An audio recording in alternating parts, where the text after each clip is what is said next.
మొన్న కొమ్మినేని శ్రీనివాసరావు గారు ఆడవారిపై అక్క చెల్లమ్మలపై మాట్లాడిన విధానాన్ని ఖండిస్తూ ర్యాలీలు చేశాము, కేసులు పెట్టాము. ఆయనను జైలుకైతే తీసుకువెళ్లారు కానీ క్షమాపణ అయితే చెప్పించలేదు. సుప్రీంకోర్టు ఆయనను మందలించింది అని సంతోషపడుతున్నారేమో జగన్ రెడ్డి గారు. ఇలాంటి వాటిని ఎంకరేజ్ చేయడం నీకు మంచిది కాదు.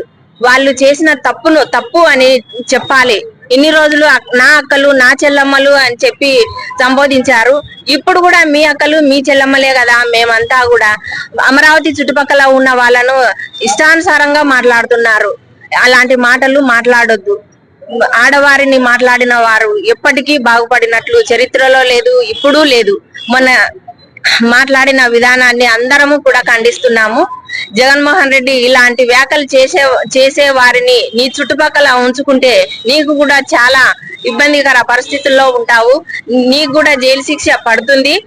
ఇక నుండైనా గానీ వాళ్ళని సమర్థించవద్దని మా మహిళల తరపున మేము కోరుతున్నాము.